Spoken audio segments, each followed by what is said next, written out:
one of the main things that people who are against Brexit bring up is that, in their opinion, and once again, you're free to correct me, but No, in their opinion, the UK leaving EU caused a lot of economic problems within the country. yeah.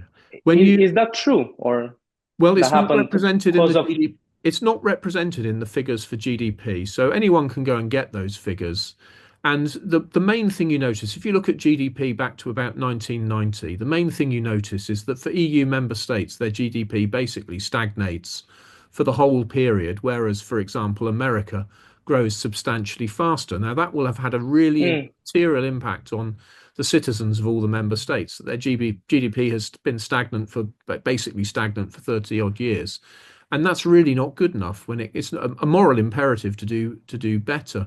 Now, when it comes to economic disruption, it's certainly the case that the uncertainty caused a lack of investment and so forth. But that uncertainty mostly arose not from leaving, but from people politically resisting leaving and making it extremely difficult to get out on a proper basis. Now, that, of course, that statement will be heavily contested, but I'm quite certain of it.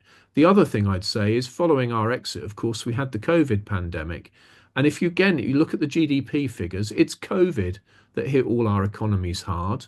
And our recovery from COVID is broadly comparable to the other nation states of the EU. So, what I would say is that membership of the European Union economically makes very little difference either way to the UK if we don't change our regulations.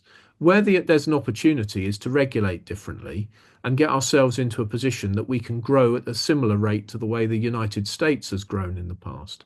But to be honest, you look at the historical record and you see that EU membership is really neither here nor there economically, other than the extent to which all EU member states have low levels of growth. So I'm afraid a lot of nonsense is talked about this. For people to try and stack up that there's been economic harm of any significance, they have to rely on what's called CGE models, computable general equilibrium models.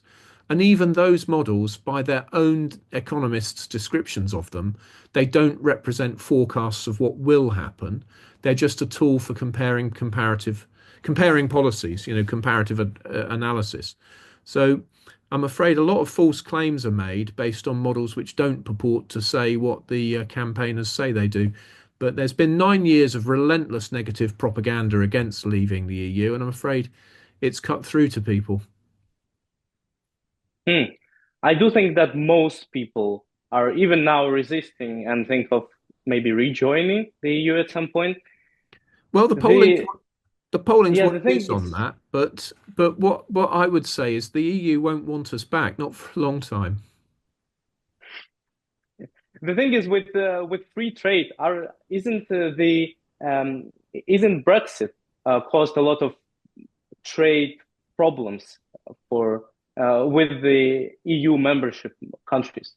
Well, look, borders are always a nuisance, and that's because governments do things, and the EU is no exception. It's very interventionist.